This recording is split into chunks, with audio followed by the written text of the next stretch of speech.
Boa tarde a todos. Estamos começando aqui mais uma live do Sindalesc, em parceria com a Falesc, e com os nossos convidados sempre especiais, César Brito, Pedro Miranda, os dois advogados do Sindalesc, numa situação bem específica, na 5441, que é o escritório de César Brito, representado pelo próprio César Brito, e o Pedro Miranda, que está aqui conosco, né? Que também defende o sindicato já há 3 anos, espero que continue por mais 3 anos, né?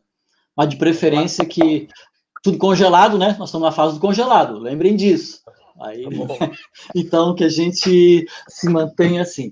Então, assim, hoje nós vamos discutir um tema que é ADI 5441. Saiba mais sobre os seus direitos. Direitos com D maiúsculo. D maiúsculo porque é direito constitucional que nós estamos falando aqui. Estamos falando do direito que é o que está escrito, que é o que nós acreditamos que no Estado republicano vai ser respeitado. Por isso que é direito com D maiúsculo. E quando a gente veio tratar de uma situação a partir de um ponto do julgamento da 5441, e a gente veio justamente neste momento para dirimir dúvidas dos nossos servidores, porque a gente precisa entender melhor o que está acontecendo, porque a questão do julgamento virtual, neste padrão, é totalmente inovador. E nós precisamos entender melhor, né? E os próprios advogados confessam que é uma novidade para todos, né? Porque a partir do dia 19 de março, com a mudança do regimento interno do Supremo Tribunal Federal, houve essa inovação e a gente teve um pedido de destaque. E por falar em pedido de destaque, eu queria falar do destaque e parabenizar o Dia do Trabalhador, do Dia da Trabalhadora no Brasil, no planeta, no Estado, o trabalhador público.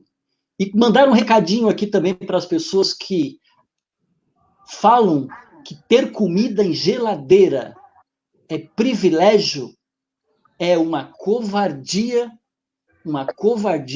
e uma falta de humanidade, porque se você devia falar, é a preocupação das pessoas que não têm geladeira e que não têm comida na geladeira. Então esse é o recado que a gente deixa inicialmente. Gostaria de agradecer a todos que já estão chegando na nossa live, e vou abrir a palavra para falar do pedido de destaque. César, gostaria que tu desse, porque a gente vinha numa expectativa e aos 45 do segundo tempo, eis que o ministro Fux faz um pedido de destaque.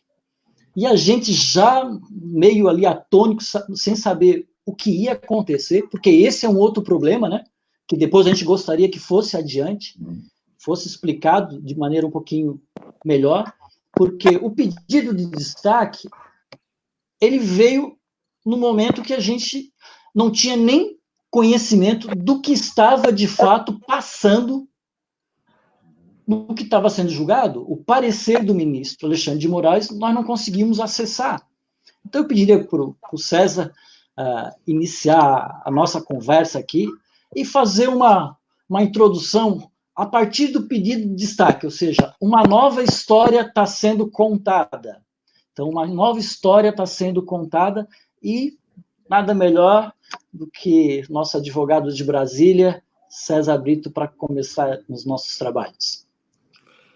Boa tarde a todos e a todas, e com destaque. O primeiro destaque é fazer um agradecimento especial à classe trabalhadora. Se nós temos hoje uma relação de respeito à pessoa humana, de respeito à dignidade do trabalho com fator constitucional, é porque a classe trabalhadora lutou e segue lutando. O dia de hoje é um dia de reflexão e um dia de luta para demonstrar de que é preciso o tempo todo combater essa lógica de que ser humano é propriedade privada a ser apropriada pelo menor preço, como quis fazer agora com a reforma trabalhista, com essa carteira verde e amarela que eu chamo quem vê cara não vê coração, tem uma cara bonita do verde e amarelo brasileiro, mas um coração perverso de retirar direitos dos trabalhadores mais ainda. Então, a saudação especial à classe trabalhadora. O outro destaque é estar com vocês outra vez. Eu acho que é muito importante estar conversando o tempo todo.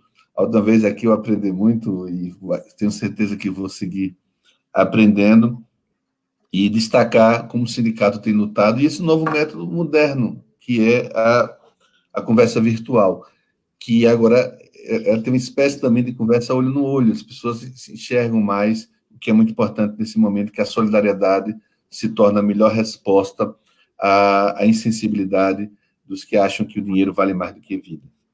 Bom, na última reunião que tivemos aqui, nós falamos que havia começado um julgamento de forma inédita por conta da pandemia, que era o julgamento de um processo virtual. O tribunal já tinha essa formulação de processo virtual, de julgamento virtual. A nossa ADI já tinha ingressado uma vez no processo virtual, saiu para o presencial, voltou para o presencial. E como é que funcionava? Eu estou falando no passado, porque já não mais será assim. Como é que funcionava o plenário virtual? O processo era posto, e nós visitávamos os gabinetes levando o memorial. O relator colocaria o resumo do seu voto e caberia aos ministros acompanhar, não acompanhar ou destacar. Destacar significa, e era um direito de cada um dos ministros, que ele não queria mais continuar o processo no plenário virtual. E ele destacaria o processo e, em tese, para o plenário presencial. Então, o nosso processo votaria o presencial. Na formulação, no julgamento passado, uma inovação, que era a possibilidade de fazer a sustentação oral antecipada. Nós mandaríamos para o tribunal, e o tribunal, os ministros olhariam a sustentação oral. E todos nós fizemos, todos os sindicatos fizeram, e trazendo, acho que uma matéria que pode ter impressionado, eu acho que vai impressionar muito, que é a perda do objeto da ação, por conta da emenda condicional 103, que trata especificamente das incorporações ou estabilidade financeira, como alguns querem chamar. E é uma perda de objeto. Bom, havia o voto do ministro Alexandre, só conhecíamos o resumo, que ele estava dando interpretação a algumas normas, não sabíamos o que era. Tirou-se de pauta. Então, o destaque significa, hoje, por enquanto, é que ele irá para o plenário virtual. Eu vou tentar desdobrar isso depois das demais saudações, porque eu falo por enquanto, primeiro, porque o plenário virtual, se voltar, já tem outra formulação, já não é mais aquela regra passada que eu vou dizer quais são. Segundo, nós temos dois tipos de plenários presenciais hoje. O presencial, com a presença nossa na tribuna, sustentando, ou presencial virtual, em que os ministros ficam em casa e o advogado faz a sustentação em tempo real. Para a semana, nós vamos ter sustentação oral na questão do qual é a taxa de reajuste do fundo de garantia. E vai ser um plenário virtual presencial. Então, qual dos três que nós teremos para esse caso, nós vamos desmembrar um pouquinho. Mas o destaque significa que o julgamento foi interrompido e ele voltará depois na sua plenitude. Obrigado, Pedro, por essa primeira intervenção. Então, aqui a gente já começa os primeiros esclarecimentos, né? Quer dizer, ou seja, destacou, retirou, né? Diferente do destaque que a gente falou inicialmente, né? Do destaque do trabalhador com a outra conotação, né?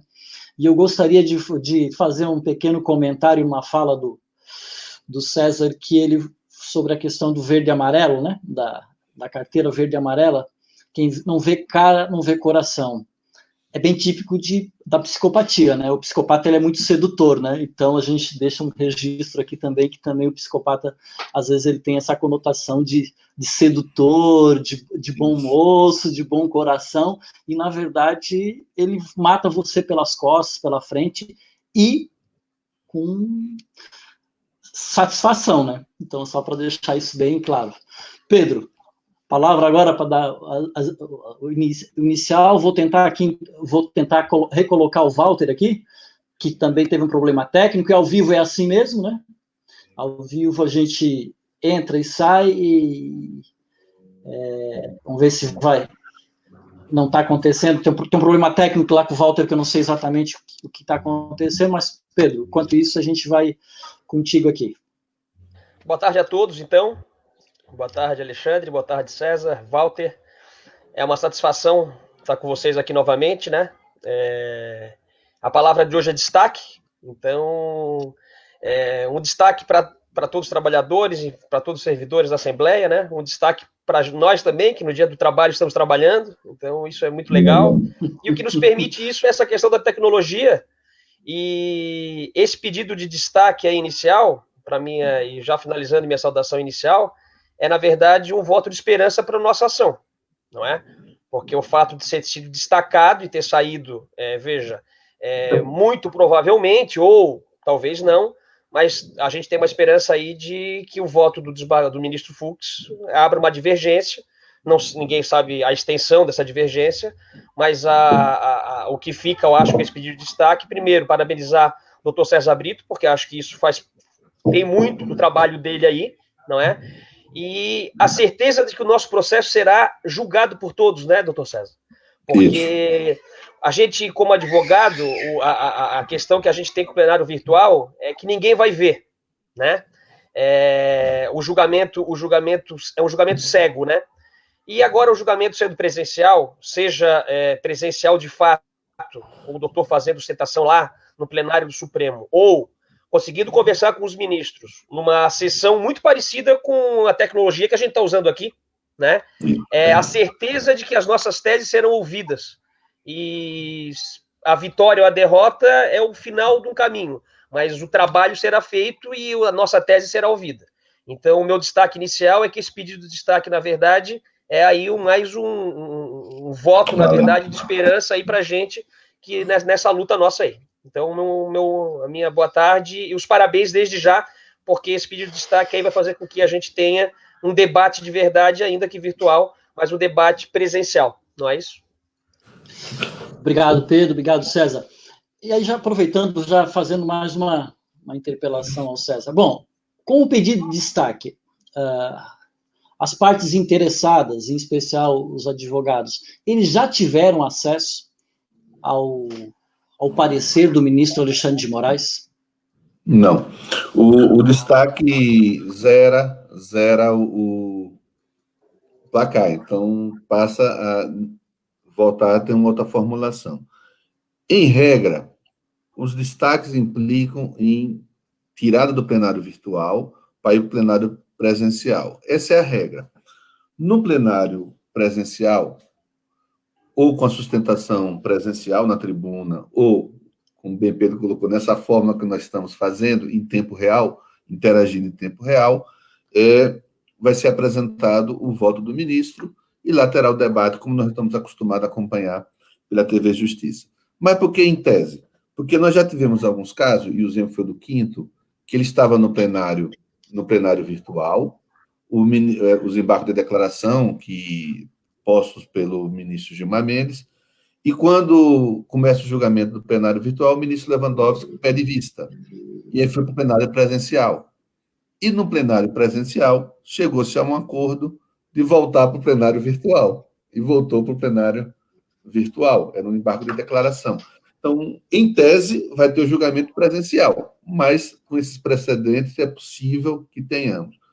Mas vamos supor, a pior das hipóteses, que é o julgamento mais restritivo, que é esse do plenário virtual, que teve início agora, ele voltará diferente, porque já tem uma nova resolução do Supremo Tribunal Federal, acatando um requerimento feito por vários advogados que lá militam, eu tive o prazer também de subscrever, de dar uma garantia maior para o direito de defesa. Qual vai ser a formulação dos plenários virtuais a partir de agora? Essa sua dúvida, Alexandre. Nós conhecemos o voto? Não, era só o resumo do voto. A partir de agora, terá o voto na íntegra no plenário virtual. Então, já começamos, e todas as divergências que forem apresentadas também serão com voto na íntegra. Então, nós poderemos acompanhar em tempo real o julgamento. Uma outra diferença.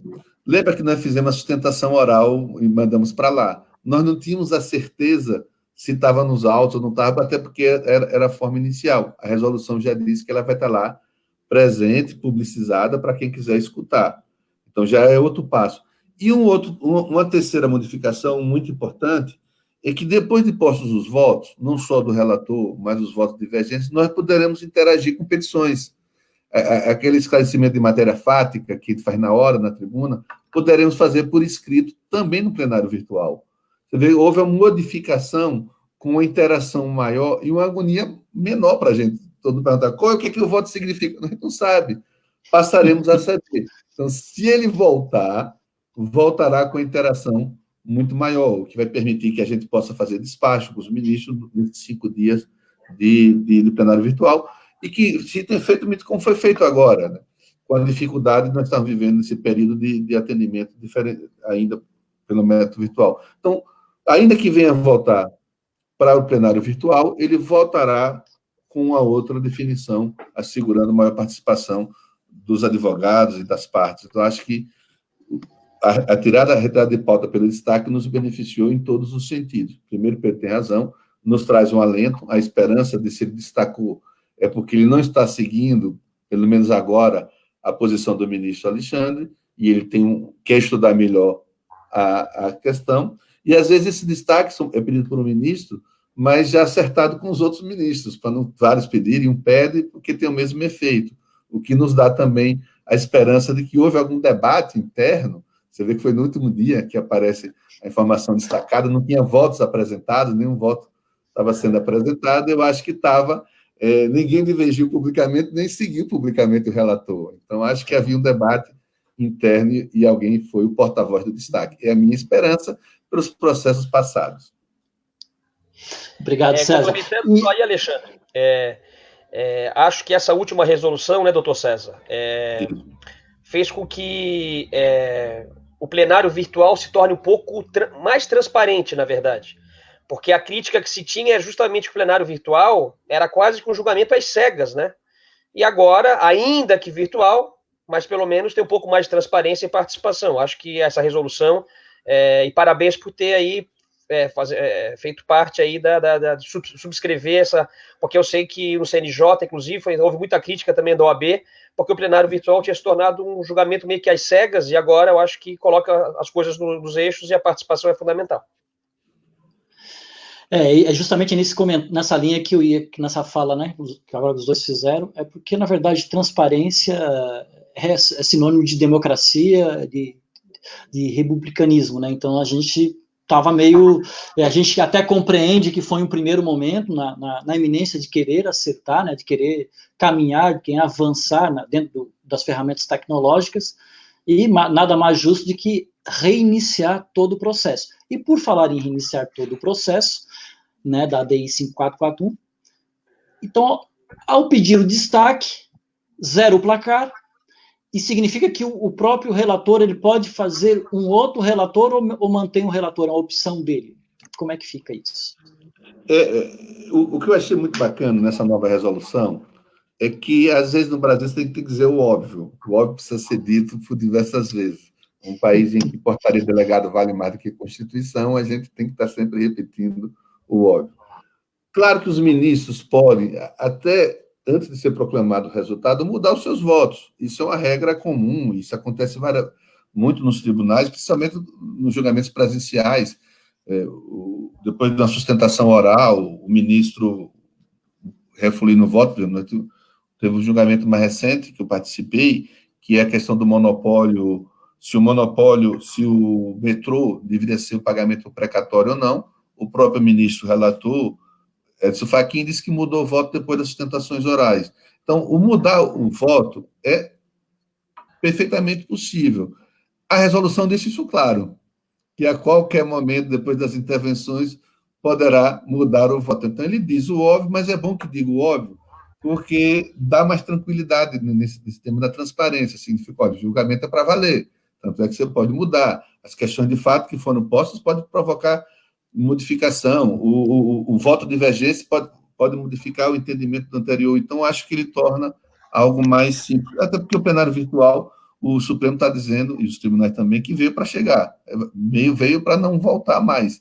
O que tem que cuidar agora é de aperfeiçoar Exatamente. Mais o plenário virtual, e garantir cada vez mais que o direito de defesa não seja prejudicado, o que aumenta a responsabilidade para os advogados, para as advogadas.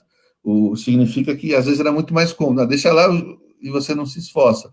Agora, com o plenário virtual, declarando o voto, transfere também a responsabilidade maior para o advogado, porque ele já conhece os votos e vai ter que trabalhar mais agora no dado concreto e não numa suposição, numa loteria que só sabe o resultado meia-noite de sexta-feira. Então, isso você termina aí tendo uma participação maior.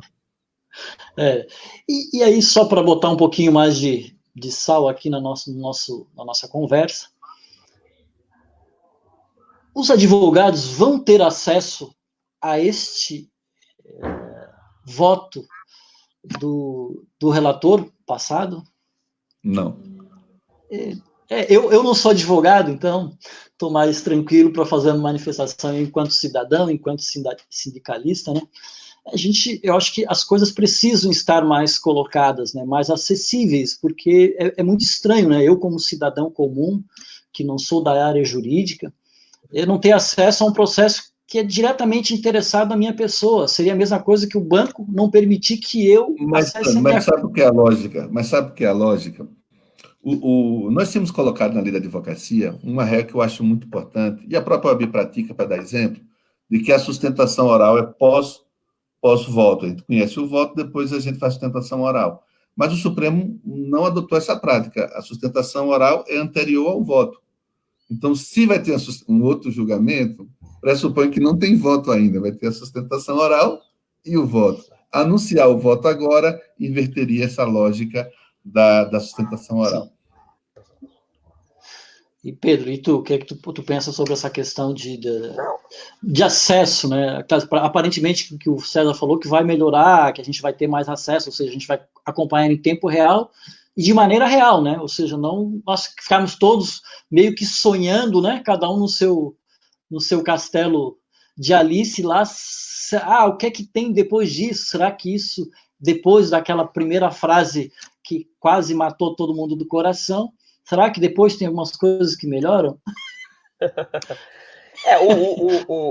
O pedido de destaque, ele, a meu ver, ele nada mais é que o antigo pedido de vista no plenário virtual.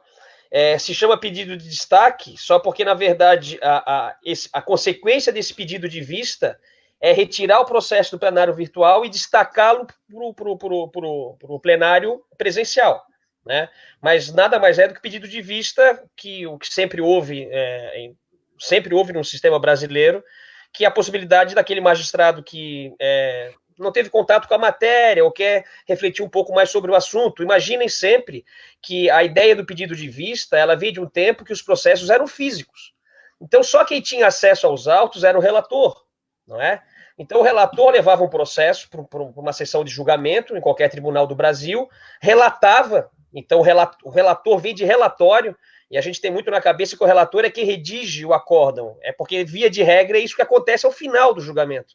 Mas nem sempre o processo é redigido ao final, o acórdão é redigido pelo relator inicial, porque ele pode ficar vencido, por exemplo. Então, o pedido de vista era a possibilidade de que qualquer magistrado tivesse acesso aos autos, pedisse vista dos autos mesmo, levasse aquele processo físico para o seu gabinete, pudesse estudar o processo, e na sessão seguinte ele traria, então, o voto acompanhando aquele voto do relator já colocado, ou, na verdade, ele poderia abrir divergência, não é? Enfim. E o pedido de vista, doutor César está coberto de razão, para quem atua nos tribunais, doutor César mais no Supremo, eu atuo mais aqui em Santa Catarina e no STJ, muitas vezes o pedido de vista vem justamente depois da sustentação oral, não é? E não é raro que o próprio relator peça vista daqueles autos que estavam com ele, né? Que no jargão aí nosso é o pedido de revista, porque é a vista daquele que já estava com vista dos autos.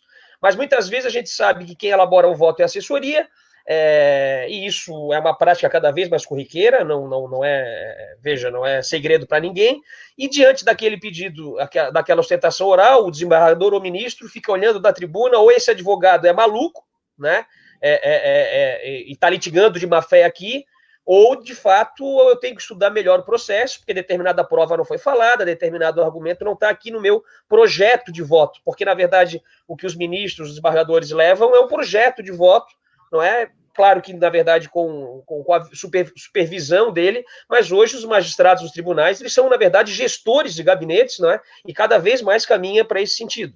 Então, esse pedido de destaque aqui agora, nada mais e veja, o pedido de destaque aqui é tão forte mais, porque hoje nada mais justificaria o pedido de vista num processo eletrônico, uma vez que todos os ministros têm acesso aos autos, né?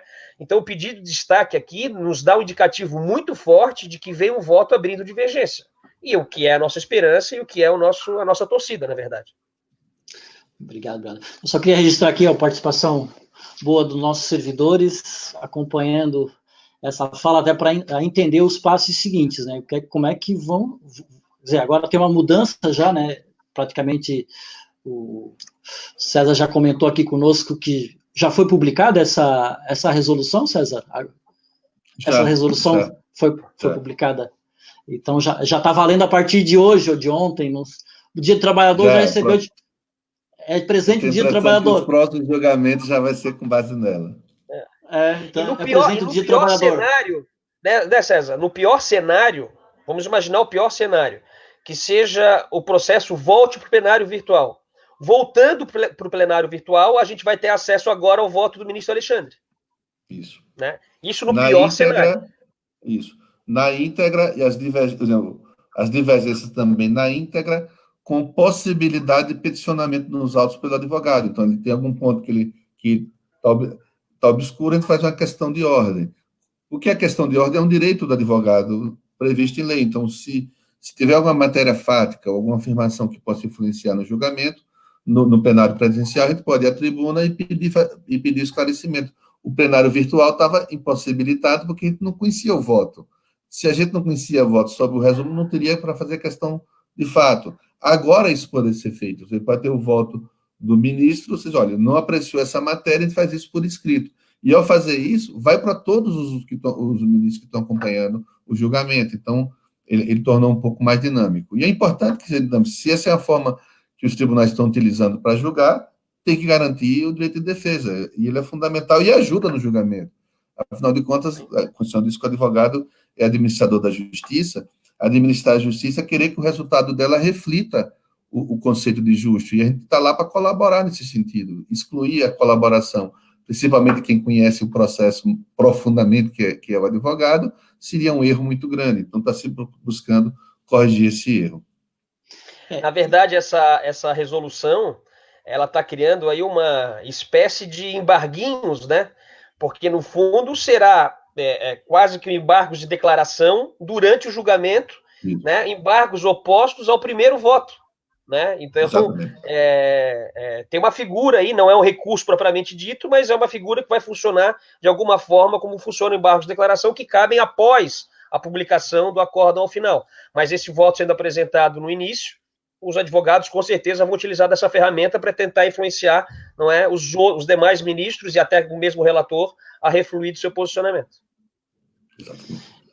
É bem importante essa fala, porque logo no mesmo dia que houve o pedido de destaque, em alguns comentários efetuado por algumas pessoas, eles eram muito cabais em afirmar, não, na verdade, agora vai para o físico por conta daquela resolução, mas o processo é tão dinâmico, assim como é dinâmico essa ferramenta que a gente está utilizando aqui para a gente se comunicar, né, com todos os interessados na matéria, ou também extra pauta, né, que não estejam interessados, mas têm uma curiosidade. Então, a gente percebe exatamente que, bom, precisamos dar conta de que não é bem, assim, duro a decisão, né? Quer dizer, agora, com essa nova resolução, a gente já pode ser reenquadrado numa segunda modalidade de julgamento virtual. Isso é importante deixar claro para as pessoas que estão nos acompanhando, porque é justamente esses esclarecimentos que nós, do Sindalesc, juntamente com a Falesc, o Walter está com um problema técnico e não está conseguindo entrar. Eu já fiz umas 2 tentativas e eu não consegui fazê-lo entrar aqui junto conosco, mas a gente está junto no processo, então é importante que a gente perceba que as coisas não são tão duras como parece, né? A lei não é dura, né? A lei tem o espírito das leis, né? Que fala-se muito, né? E eu acho que é nesse espírito das leis que a gente espera dos seres humanos julgadores que o espírito também esteja ali imbuído, porque é extremamente relevante é entender que a lei, ela também tem essa leitura, né? Eu gostaria que você até comentasse mais sobre essa questão do espírito das leis, porque muitas vezes as vírgulas, eu tenho uma lembrança lá da época do português, eu tinha uma briga enorme com o meu professor de português, porque ele sempre queria que interpretasse conforme o autor. Eu digo, mas eu nunca conversei com o autor, eu nunca sentei com ele, eu vou saber, eu vou interpretar do meu jeito.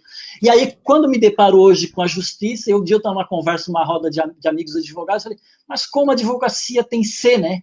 Parece que é uma tarrafa de C, né? Ser isso, ser aquilo, ser aquele outro. Então, eu gostaria que você fizesse algumas considerações em relação ao espírito das leis e essa dureza que não é tão cabal, assim, de, vai ser julgado presencialmente. Eu tenho falado muito, quando sou convidado para falar sobre, por exemplo, direito do trabalho, e vários advogados trabalhistas têm reclamado da diminuição do trabalho por causa dessa reforma perversa que se teve. Mas eu falo assim, mas filho, ou lei é como um filho. Você coloca o filho no mundo com a intenção, mas ele será o que ele quiser ser, não o que nós queremos que seja. A legislação é mais ou menos isso, né? O legislador brasileiro na reforma trabalhista foi de forma perversa, mas o resultado final será o que nós fizermos. Nós, advogados, interpretarmos, nós, Ministério Público, nós, juízes. Então, o que vai ser depende da nossa interpretação. E aí, você coloca uma coisa que é bacana, que eu falo também sobre isso. O primeiro intérprete tem que ser nosso, no advogado. Tem que pegar a lei e dar a nossa interpretação. Depois procuram como é que os outros estão interpretando. Você tem que trabalhar com o conceito de justo.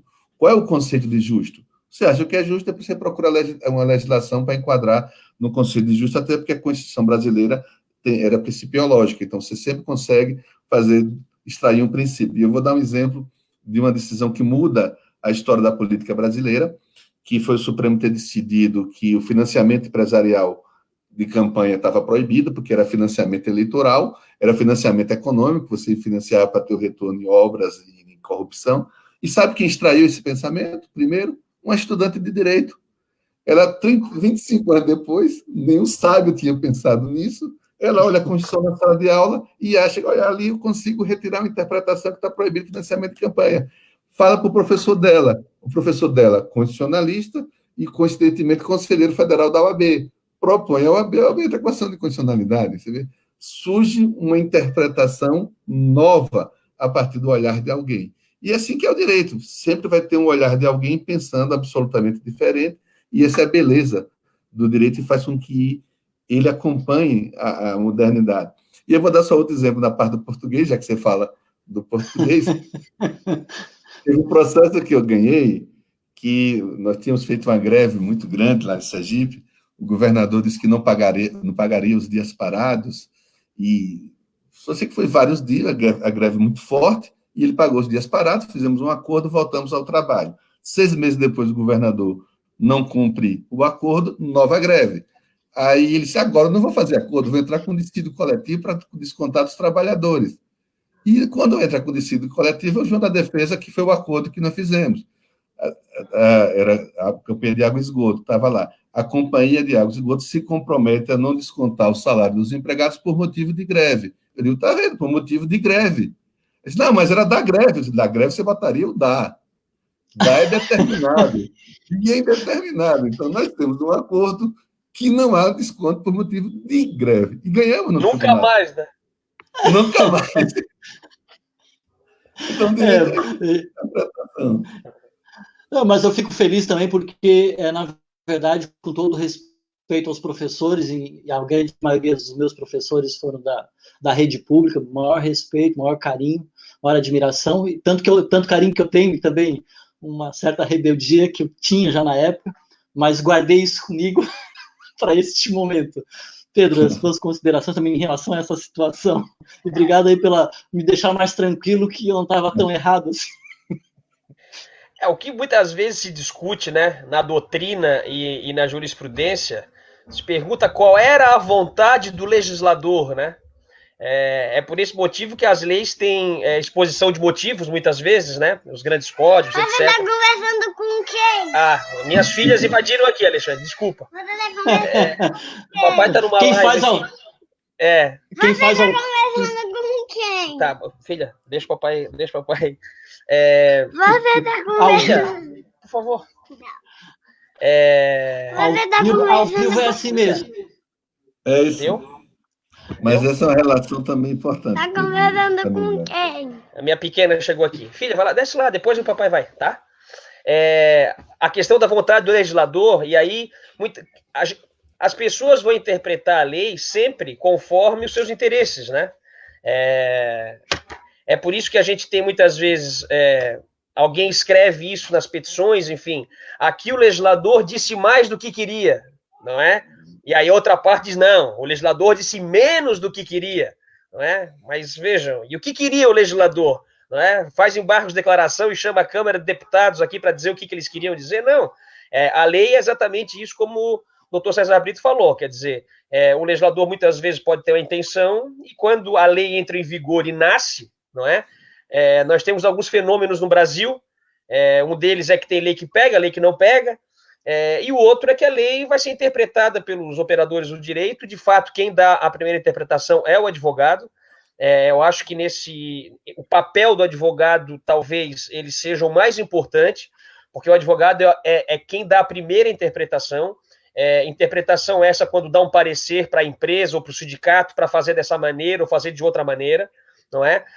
Faz a interpretação quando ajuiza uma ação pleiteando determinado direito e dando a interpretação que ele está fazendo, não é? E depois o advogado, ele também tem um papel de controle da jurisdição, não é? Porque ele também faz parte da administração da justiça, e isso se dá por meio dos recursos, quer dizer, se eventualmente algum magistrado interpreta de outra maneira, é por meio do recurso de apelação, e depois recurso especial, ou depois o RE para o Supremo, que a questão vai chegar, e aí, de fato, quem vai dar a última palavra, aí sim, né, é o Supremo Tribunal Federal, e o STJ é o papel constitucional das nossas cortes superiores. Mas é um caminho longo até lá, né? E é exatamente nesse recorte que a gente vai aqui voltar a um dos temas, né, em particular da 5441, que nós da Assembleia Legislativa, que é onde, né, a indústria das leis, a construção das leis, né, onde constrói-se a lei e tem-se uma justificativa, uma narrativa toda da motivação que levou a construir, até para que se consiga depois, né, mais à frente, olhar com aquele olhar mais ou menos do legislador, né? E foi nessa esteira, né, que nós acabamos sendo atropelados, né, porque a gente, na verdade a gente tem uma interpretação de que a construção da Resolução 02, ela foi muito bem estruturada, dentro das questões legais, dentro do direito, tudo bem redondamente dividida. E, infelizmente, né, veio uma outra interpretação, até por desconhecimento, e essa a missão, né, dos nossos advogados, né, é iluminar esses pontos obscuros, onde quem está lá em Brasília não consegue fazer a leitura de quem esteve, né, lá na construção da lei, lá na hora de fazer os cuidados. Nessa esteira que a gente fica perguntando, né? Será que a gente já iluminou bastante esse ponto? Mas será que nós já nos fizemos entender ou ainda precisamos clarear alguns campos para melhor fazer com que os nossos ministros, com todo respeito ao Supremo Federal, assim, um dos bastiões da nossa democracia, assim como são os poderes legislativos, tanto federal quanto estaduais e municipais, então, e assim como o executivo. Então, essas três estacas, né, que alicerçam a nossa democracia precisam ser, sim, respeitadas, e a gente está buscando a questão republicana através justamente das pessoas que tem um português, um caminho, né, para interpretar e iluminar, na verdade, alguns pontos obscuros, para que na hora da decisão do voto, eles se pautem exatamente, agora eu entendi, eu não tinha entendido, porque muitas vezes a gente precisa, como também dizer o óbvio, né? o César falou lá num determinado momento que precisa dizer o óbvio. Acho que é nesse sentido que eu gostaria de novo, para que vocês retomassem, né? Que pontos faltam ainda para que a gente deixe mais claro do que o óbvio? O que, é que a gente precisa desenhar? Às vezes, uma vez um debate com um colega a 10 centímetros, quando a pandemia não estava presente, né? A gente discutindo matemática para formular uma planilha, ele perguntava, tu tem que saber fazer a pergunta correta para eu fazer o programa. E aí eu digo, cara, eu sei que eu quero e ele sabe o que fazer, a gente não consegue se entender. E eu acho que é mais ou menos isso. O direito tem a sua lógica também, né? Gostaria de vocês agora. Vou dizer uma frase controvertida para nós no mundo do direito, é que nós gostamos de dizer que direito é ciência. E eu acho que não é ciência. Ela é escolha política. E quando a partir do momento que é escolha com várias possibilidades, não tem um resultado científico correto. Você não joga como no computador as premissas e está lá o resultado absolutamente igual. Então, toda decisão é um processo de escolha. Escolha segundo seus princípios, segundo a sua forma de interpretar. Para nós, a Constituição está muito clara. A Constituição está ali expressamente dizendo que a competência privativa do legislativo disciplinar sobre a remuneração dos seus servidores. É assim também na resolução do Senado da República, é uma resolução que disciplina vários direitos. Algumas têm leis, outras têm resolução. E é como é aí na Assembleia Legislativa. Tem uma lei geral e uma resolução que disciplina. Para mim, isso está muito claro na Constituição e várias decisões do Supremo Tribunal Federal, reconhecendo a competência privativa do legislador. E o nome que se possa dar a isso é resolução, e não lei, porque lei tem uma legitimidade concorrente, não é legitimidade privativa. Também o Supremo já decidiu que a estabilidade financeira tem cunho constitucional. Tanto é assim que precisou agora uma emenda 103 da Constituição inserida para dizer que não tem, que não incorpora mais. Se está dando uma emenda constitucional para dizer que a partir de 2019 não incorpora, é porque antes era possível incorporar. Me parece que a questão é muito clara. Mas aí a gente depende da interpretação do outro magistrado.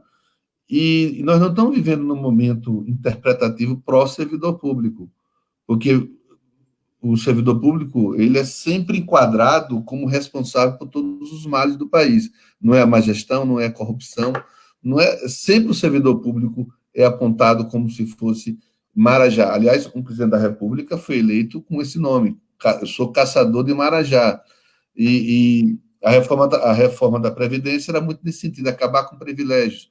Então, infelizmente, essa repetição de que o servidor público é o causador dos males e os trabalhadores também no seletista, às vezes encontra eco em algumas interpretações. Infelizmente, às vezes o julgamento é muito mais pró-Estado do que pró-direito. Espero convencer, e nós convencemos, Pedro, que pensou a primeira causa, que ele é o intérprete primeiro dessa discussão, nós temos convicção de que a interpretação está correta. Agora é fazer o casamento da nossa interpretação com a decisão do julgador. E essa é uma tarefa que exige visita diária, reinterpretações diárias, que nós estamos fazendo, e agora que são para 11 ministros. Eles darão a última palavra sobre a nossa causa. Acho, inclusive, né, porque ele pode decidir também que houve a perda do objeto da ação por conta da emenda 103, e esse debate volta também lá para a base. Então, ainda nós estamos no terreno das dúvidas, que vamos esclarecer com cada vez mais, com agora os jogos voltando a ser jogados na sua integralidade com o pedido de destaque do ministro Luiz Fux. Beleza. Pedro, manifestação em relação a esse tema. Gostaria de fazer alguma manifestação não, é isso sobre mesmo, É isso mesmo. Essa questão da interpretação, até agora, o diálogo foi feito apenas com o relator. A partir do momento que inicia o julgamento, esse debate ele multiplica por 10 vezes, porque outros 10 ministros terão agora acesso. Então, agora sim a gente vai ter o posicionamento do Supremo. Ainda que o ministro Alexandre mantenha o posicionamento dele, é o posicionamento de um. Né? É claro que é muito melhor a gente ter o voto do relator favorável, mas eu sempre digo que, sobretudo no Supremo, em que muitas vezes funciona como 11 ilhas, né? e muitas vezes, até mesmo nos julgamentos 6-5, etc., a gente consegue ver o placar final, mas muitas vezes nenhuma tese é vencedora em relação à razão de decidir, a ratio decidendi, enfim. É complexo, os julgamentos do nosso Supremo são muito complexos, né? Podem vir aí 11 votos, um para cada lado, né? Porque o Supremo funciona muito diferente dos outros tribunais. É bom que o servidor fique atento a isso, porque nos outros tribunais a gente tem, na verdade, no máximo 2 votos, né? Um voto do relator e um voto de eventual divergência. E no Supremo, as grandes questões, muitas vezes, você tem aí 10, 3, 4, 5, ou os 11 ministros proferindo cada um voto, e muitas vezes o Supremo tem dificuldade de saber qual foi o resultado final. Né? Não foi nenhuma, nem 2, nem 3, nem 4, nem 10 vezes que isso aconteceu no Supremo, porque cada ministro profere um voto num sentido e a dificuldade de ter Bom, e a maioria decidiu o quê? Né? Então, acho que esse debate está começando agora no colegiado. Até agora, apenas com um magistrado, e agora esse diálogo, vamos dizer assim, esse contraditório, a questão da nossa ampla defesa está sendo aí agora espalhada para os 11 ministros. E aí, claro, uns vão dar mais atenção, outros vão dar menos atenção, é assim que funciona mesmo, não é? As pessoas não são iguais, cada magistrado de um jeito, mas o destaque foi a grande vitória aí da semana, vocês podem ter certeza disso, o jogo está aberto. Não, isso o Pedro coloca uma questão de uma expressão que ficou popular recentemente e causou estranheza para o Supremo, não causa estranheza para os demais tribunais, que é aquela expressão que a ministra Rosa Weber utilizou da colegialidade, de que é preciso compreender a decisão do colégio. E por que causou estranheza? Porque cada ministro é um ministro em si mesmo, no Supremo Tribunal Federal. E eles não se apegam nem nos seus próprios votos. Constantemente eles modificam seus próprios votos. Então, isso nos dá uma dificuldade muito grande. Por exemplo, uma decisão ruim para nós, que foi a greve dos servidores públicos, vários ministros mudaram os votos dele. Houve a desistência do mandato de segurança, o Supremo tinha acabado de decidir que o mandato de segurança pode ser desistido a qualquer tempo, foi desistido da greve, e eles não acataram a desistência. Então, você vê que toda hora há uma modificação dos ministros dos próprios julgamentos. E é isso, como nós estamos assim, olha, a estabilidade financeira já foi decidida pelo Supremo Tribunal Federal.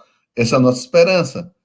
Mas cada ministro, além de ser diferente, eles não são vinculados nem às próprias decisões. Marco Aurélio, num debate sobre o ficha limpa, ele disse assim, eu não sou comprometido com meus próprios erros. E aí mudou o voto dele, na mesma hora. Então, é muito diferente. Como diz o Mané aqui, se o vento soprar para o sul, vai de um jeito, vai para o norte, vai do outro. Então, é assim que funciona. Então, depende do vento, né? Porque essa questão, acho que a gente sabe que toda essa influência da conjuntura, né?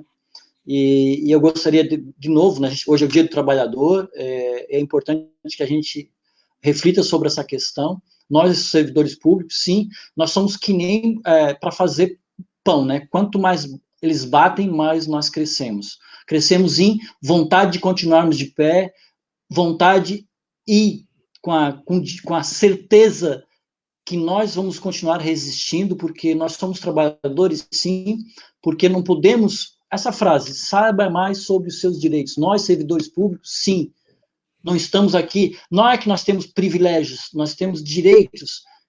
É que temos que buscar que os outros trabalhadores também tenham os seus direitos. Porque quando um ministro vai para a televisão e profere aquela maldita fala, dizer que ter comida na geladeira, né, só faltou, já chamou a gente de parasita num determinado momento, né? E eu acho que a palavra, a boca santa dele trouxe esse parasita, que não é um parasita, mas é um vírus, né? Essas pessoas com esses pensamentos que só conseguem entender que a gente sabe que a economia é importante, e a liberdade também mas antes disso, a vida. E aí, quando nós estamos falando desse julgamento, nós estamos falando de vida de pessoas que se estruturaram ao longo de 10, 15 anos, muitos dos nossos aposentados, que precisam, e não é que eles têm privilégios, eles adquiriram direitos, acreditaram no que estava escrito, Isso é mais importante. Eles acreditaram, porque no momento, imagina, que a gente não conseguia acreditar naquilo que está escrito na Constituição, apesar de estarmos aqui compreendendo que, claro, tem a questão interpretativa, tem o que cada um, o seu olhar, né? E o seu olhar vem muito da sua razão e da sua vivência, né? Como é que ele construiu a sua vivência neste mundo? Também tem essa questão, né? O trabalhador teve uma outra construção, uma pessoa que viveu em cima dos livros tem uma outra construção, né? De personalidade, de espírito, tudo isso são alternâncias. E para a gente, assim, já estamos quase no final, eu vou tentar inserir o Walter de novo para chegar nos momentos finais, vamos ver se a gente vai conseguir agora. Pelo menos para dar o tchau. Primeiro para dar o tchau, né, Walter? Mas é que não tá a técnica tua aí que deu errado, né? Mas quem faz ao vivo é assim mesmo. Quem faz ao vivo é assim mesmo. Dificuldade aí, eu tentei te colocar mais umas 3 vezes e depois fiquei meio cabreiro que acontecesse algum problema na técnica nossa aqui, mas estamos já entrando nos finalmente aqui, Walter, e eu gostaria de nesses finalmente, ou seja, zeramos, e o Walter também nos acompanhou em algumas viagens a Brasília, nesses últimos 3 anos, né, que reativou o processo, ou seja, em julho de 2017 para cá, o César já está desde 2015, né, 2016 já assumiu definitivamente o processo, ou seja, zerou tudo, começamos a peregrinação, memoriais, a hora que eles nos pautarem, a gente volta à peregrinação, dependendo de como vai ser, né? E só para saber, Pedro, César,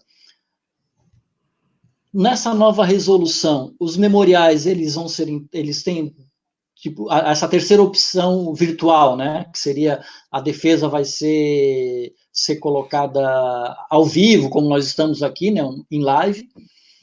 Os memoriais vão ser entregues presencialmente, vão ser só entregues virtualmente? Tu já tem essa noção? Todos os processos, isso não modifica. A possibilidade de entregar memorial aos ministros continua como era antes e permanece agora. E é importante você levar os memoriais, às vezes entregando ao ministro, às vezes entregando ao assessor, aquele que é encarregado pelo ministro de fazer o voto, às vezes ele vai despachar com o ministro, com o próprio assessor de lado. Então, isso está absolutamente igual. O que vai ser modificado é que alguns despachos serão via teleconferência. Alguns ministros do STJ já estavam praticando isso já há alguns anos, há algum tempo. O Supremo estava relutando a fazer o despacho por videoconferência, mas já começamos a ter, já fiz alguns despachos também por videoconferência. Então, o ministro designa o horário, a gente entra, conversa e faz o despacho. Então, mas isso não impede a entrega dos memoriais. O que nós estamos discutindo, mais no STJ, no CNJ, é a possibilidade de apresentar o memorial nos autos. Não tem essa figura, mas nós já estamos fazendo. Teve um julgamento essa semana que ia começar na sexta-feira, do STJ, e nós apresentamos o memorial por escrito, não está lá previsto, mas nós juntamos. Se está nos autos, obriga a se ler. O relator tirou do processo de pauta. Então, isso, nós estamos construindo um novo mundo, e a gente tem que ousar na construção do novo mundo. O não, é aquilo que todo mundo diz. O não a gente já tem. Então, a gente arrisca fazendo peticionamento. Então, se ele achar que não cabe ajuntar de memorial, ele manda desentranhar. Mas já leu. Então...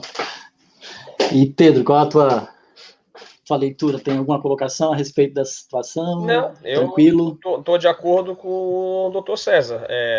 Acho que a advocacia tem que ficar atenta, porque se de fato os julgamentos virtuais são um caminho sem volta, me parece que sim, não é?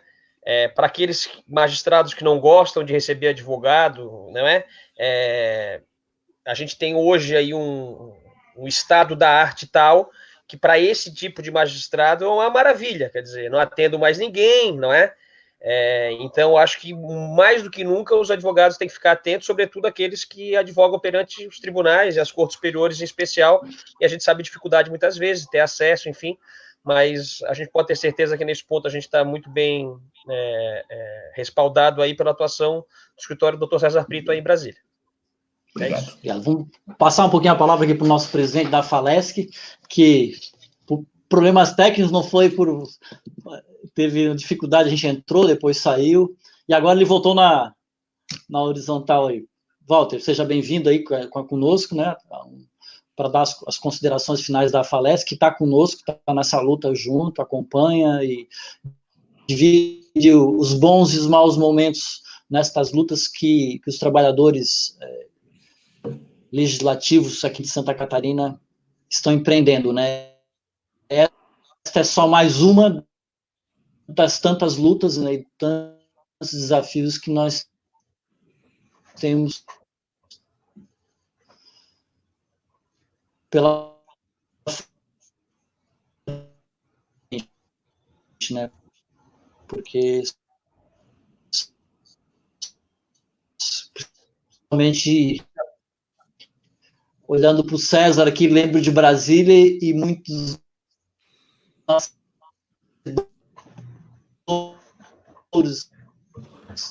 das tentativas de destruição do serviço público começam ainda.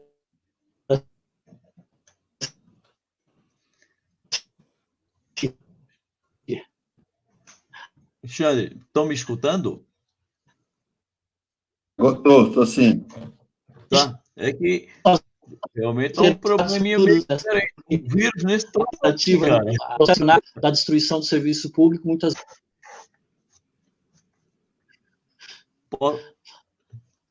Então, só para as considerações finais, Walter. Oi. Não, é que realmente deu um outro probleminha de novo aí. Tem um vírusinho aí querendo incomodar nós. Não é só o coronavírus, não.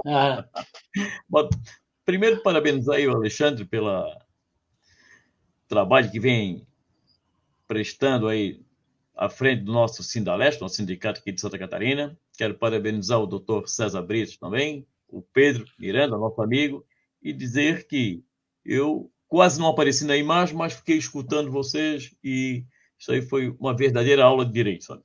Parabéns aí pela colocação do Dr. Pedro, do Dr. César, o Alexandre aí com a pergunta dele. E a situação que estamos passando, os servidores públicos, é aquilo que o Dr. César falou, tudo que acontece neste país, a carga cai em cima do servidor público. Infelizmente, quando a coisa vai muito bem, eles não falam que o servidor público também está nessa. Mas o que é de ruim, estoura em cima de nós. Mas eu ainda tenho uma esperança nessas idas e vindas que a gente foi a Brasília, e tenho certeza que nós vamos de novo, Alexandre, e vamos conseguir ter um êxito, vamos ter, vai ser positivo o nosso trabalho, nós, através do escritório de advocacia do Dr. César, do Pedro, aqui em Florianópolis, nos colaborando, nos ajudando. Eu sempre pensei e tenho esperança. E agora, com a situação da reforma da Previdência, ficou mais fácil. Eu creio que eles vão agora, tirou um pouco a responsabilidade deles. Eu vejo da seguinte forma, chegou até aqui, quem tem, fica como está. Daqui para frente, a própria reforma, a Constituição, nega. Então, eu vejo que eles vão se eximir um pouco da responsabilidade, saiu a carga, aquele peso, ter que dizer não para os aposentados, não para o servidor público. Eu penso que, da forma que ficou mais leve para eles. E eu tenho esperança que nós vamos ter êxito, se Deus quiser. Quero deixar um abraço a todos e o meu obrigado. Assim seja. Eu não apareci muito, mas fiquei escutando vocês, viu? Na próxima, quem sabe, a gente participa um pouco mais. De qualquer maneira, um abraço para todos vocês. Obrigado, Walter. O Walter demonstrou que a tarefa para nós sermos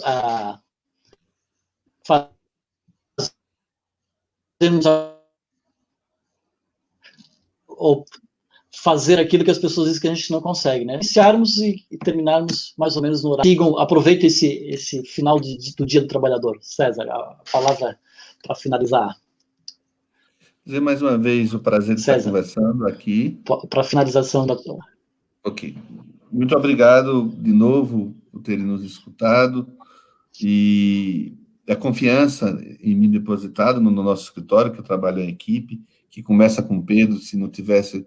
Aliás, quando você fala que do direito autoral, é porque realmente o processo começa com o advogado e começou aí na base, e a gente só faz o acompanhamento conforme os limites que já foram colocados lá.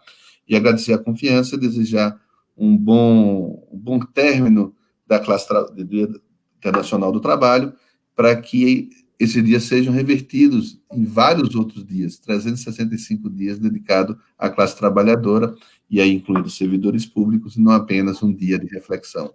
Então, fique em casa e sigamos juntos lutando por um mundo melhor.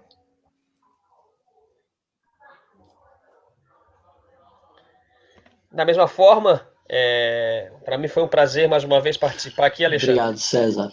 Me coloco à disposição sempre, né? E de poder dialogar com vocês aqui, em especial com o doutor César também. É um prazer sempre. E desejar a todos aí um final aí de feriado, um bom final de semana a todos, né? Nesse Dia do Trabalhador. E aquela coisa que todos estão falando, se puderem, fiquem em casa. Aqui em Florianópolis, na Ilha Especial agora, uso obrigatório de máscara para quem estiver na rua. Forte abraço a todos. Obrigado, gostaria de agradecer a participação de todas e todos, né, que estiveram acompanhando a nossa live. Alguns esclarecimentos importantes foram feitos para compreendermos, né, deste ponto, né, não só nós quatro aqui, como outras tantas pessoas que estão envolvidas. E numa outra oportunidade, espero contar novamente com vocês para dirimir algumas dúvidas que possam surgir, né, ao longo da nossa caminhada. Obrigado, bom final do Dia do Trabalhador, que todos nós que estamos aqui somos trabalhadores. Obrigado pela presença, obrigado a todos e todas também que estiveram nos acompanhando. Um abração. Outro.